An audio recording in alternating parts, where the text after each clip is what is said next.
contra la humanitat no és delicte. Donem suport al jutge Baltasar Garzón.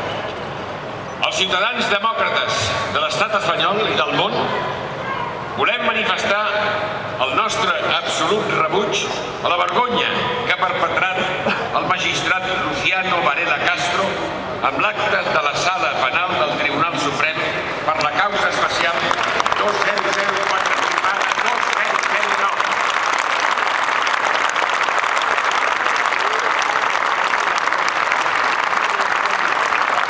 El Tribunal Suprem tramita les querelles per prevaricació presentades per Manos Limpias i Falange Espanyola contra el jutge Baltasar Garzón.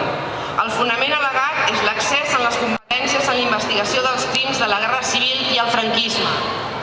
Garzón acusava Franco i altres membres del seu govern de detenció il·legal forçada de persones en un marc de crims contra la humanitat, dintre d'una activitat criminal planejada i sistemàtica de desaparició i eliminació de persones per raons ideològiques. S'acusa Garzón de prevaricar, és a dir, de dictar resolucions injustes sabent qui ho són i es considera que existeix causa probable per l'adopció de diverses resolucions i per la consciència d'antijuridicitat i oposició a l'ordenament jurídic. En aquest sentit, s'invoca la llei d'amnistia 46/1977 preconstitucional i s'oblida que la Constitució espanyola vigent disposa en el seu article 10.2 que les normes relatives als drets fonamentals i a les llibertats que la Constitució reconeix s'interpretaran de conformitat amb la Declaració Universal de Drets Humans i els tractats i acords internacionals sobre aquestes matèries ratificats per Espanya.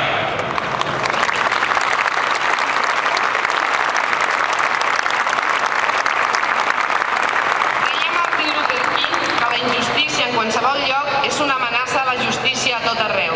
Com bé recordar que alguns magistrats del Tribunal Suprem van jurar davant Déu lealtad al caudillo y los principios fundamentales del movimiento.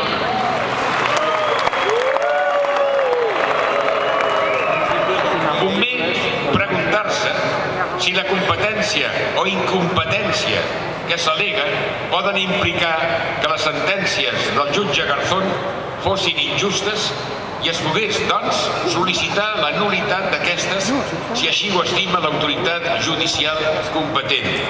Jutjar el jutge només respon a una perversió política del sistema judicial que ve a manifestar un brindis al franquisme que va costar tantes vides al país i a Europa.